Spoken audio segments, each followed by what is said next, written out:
Hello, my friends. Today we'll start with the fact that Trump has practically begun to openly say that Ukraine needs to give up land in order for the war to end. He simply reposted a message that contained this information. Trump, on his social media, reposted a statement saying that the longer the war lasts, the more land Ukraine will lose. Therefore, it must be ready to give up parts of its territory to Russia. And Macron said that what Russia is proposing is capitulation. In an extremely serious situation, both for Ukraine and for security. This is precisely what pushed us, together with our European colleagues, at the invitation of Presidents Trump and Zelensky, to head to Washington tomorrow. Why? Because right now is a decisive moment in the conflict and an important time for the security of Ukraine and all of Europe. So, our goal for tomorrow is simple. First, to remind everyone what unites Ukraine, Europeans, and the United States.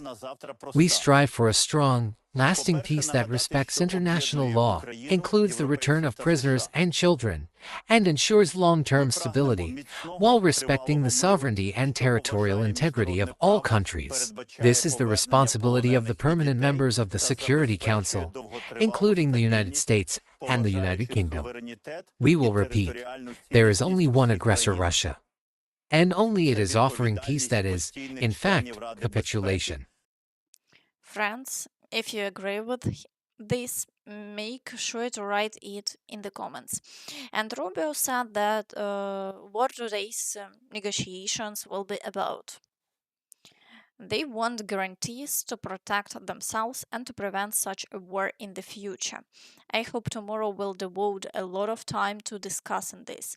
Yesterday we spoke at length with national security advisors from several European countries. Some work has already been done, but now it needs to be detailed and then, of course, presented to the Russian side and forced on them. When asked what security guarantees the US could provide to Ukraine, the Secretary of State answered that this is exactly what they'll be discussing tomorrow. We've already done a lot, but there is still work to do in order to have a single plan for security guarantees. Overall, we are waiting to see how the talks will go. But the White House already understands that Zelensky may not agree to their terms of giving up Ukrainian land, and so the three-way meeting with Putin might not happen. The White House doesn't expect tomorrow's meeting between Trump and Zelensky to necessarily lead to a trilateral meeting with Putin. According to media reports, the United States hopes that later this week there will be a three-way meeting with Trump, Putin, and Zelensky. However, a White House official warned that the US administration doesn't necessarily expect Monday's meeting to lead to this. If the meeting with Putin doesn't happen, then Putin will win twice over.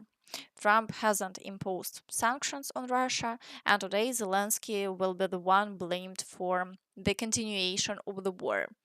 That's why today, understanding that his plan has worked, Putin continues to press along the entire front line, and the intensity of offensive actions is not decreasing at all.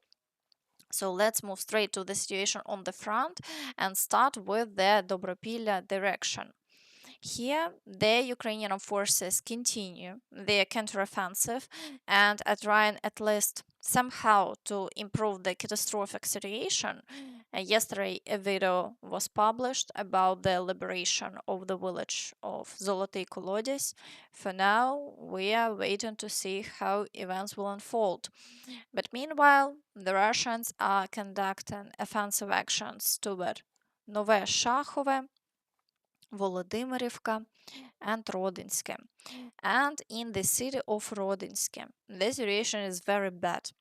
Despite all the statements that the Russians were pushed out of the city, in reality, that's not entirely true. Every day, they break through again and try to gain a foothold on the outer streets. In the Rodynske area, fighting on the outskirts hasn't stopped. The Russians have dug in tightly in the so-called park zone to the east and are pressing from the northeast. Our forces hold the main defensive lines with constant counterattacks. In Sukhetsk, the northern part is in the gray zone. Control there is unstable. The Russians occasionally trying to gain a foothold, but our fighters push them out. The front line is very fluid. In the salient area, the Russians continue using it as a bridgehead for further pressure. Our fighters are working on the flanks to even out the line. In the settlement of Kucherev Yar, the Russians still hold several positions. The village is not fully under their control because our units periodically enter and drive them out from certain streets. As you can see, the situation is extremely difficult, but the fight goes on. The Ukrainian forces continue to counterattack, and in Rodynske, actual urban fighting is taking place. In the Pokrovsk area, the Russians are breaking through near Novoekonomichne, storming the villages of Promень, Lysivka, Chunishine, and Udachne, and breaking through near Kotline and Zvirove. Ukrainian forces also report that Russians are gradually trying to advance here. At the Mirnogradska central processing plant, the Russians have entered several industrial buildings and are trying to gain a foothold, but they don't have full control of the plant. Our forces are holding the defense and preventing the Russians from expanding this bridgehead.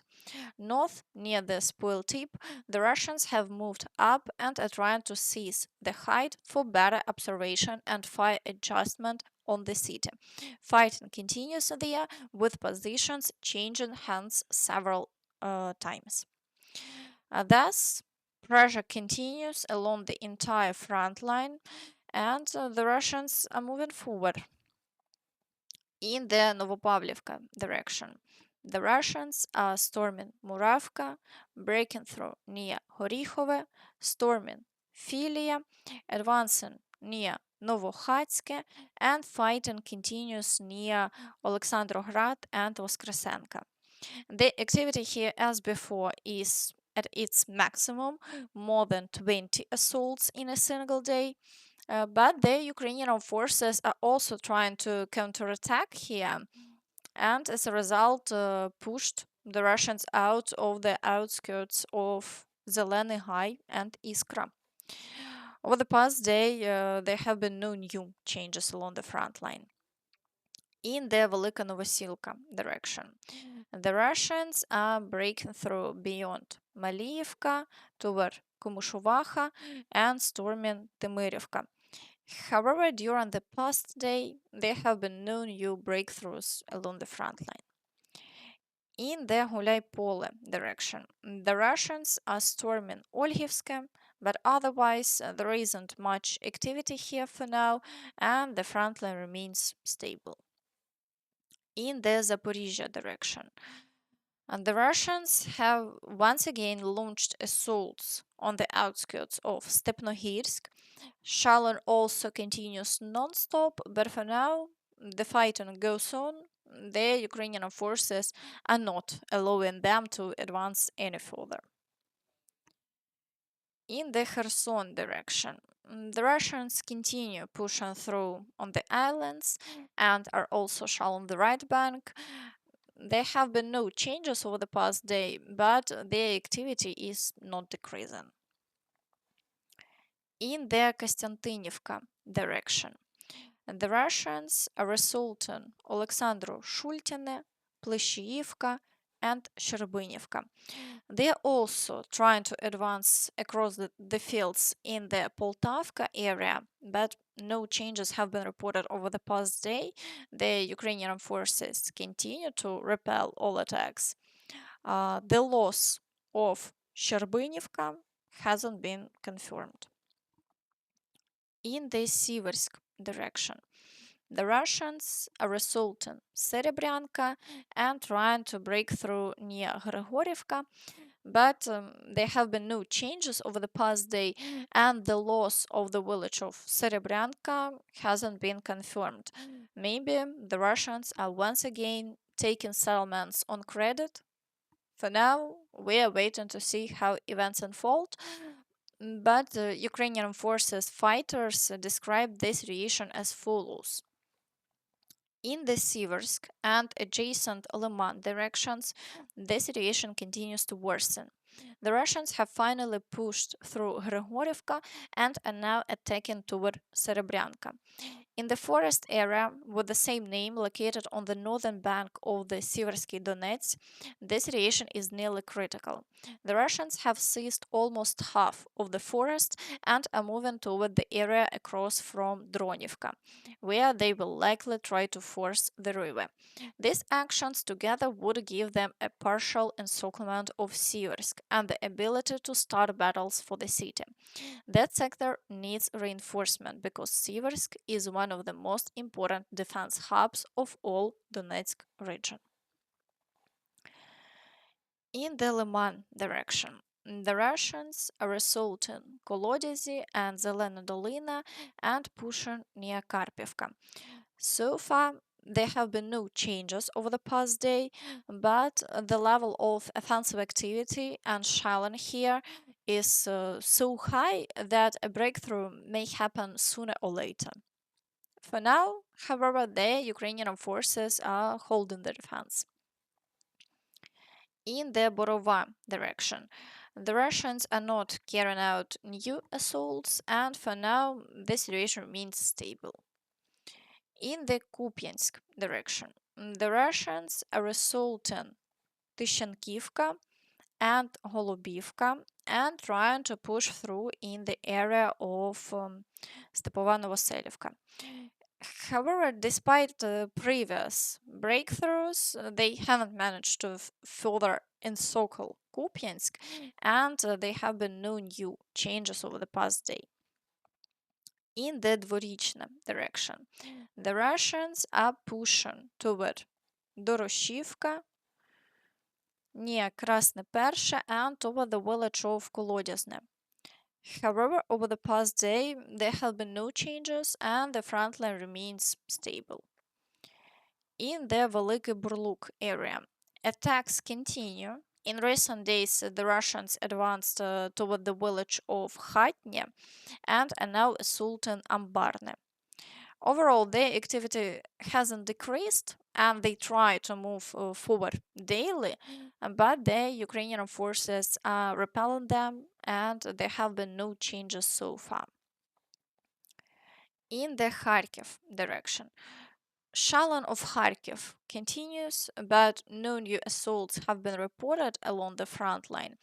In Vovchansk, fighting persists and the situation hasn't changed over the past day. In the Sumy direction, the Russians are attempting breakthroughs near Varachine and along the border. Their activity is low and they haven't made any advances so far. Near the village of Tetkina, they're also trying to break through across the border, but the Ukrainian forces are repelling all attacks and the front line remains unchanged. And that's all from me. So please don't forget to like this video, subscribe to the channel, and hit the notification bell to stay updated on all the latest news. Thank you for watching and see you next time. Bye bye.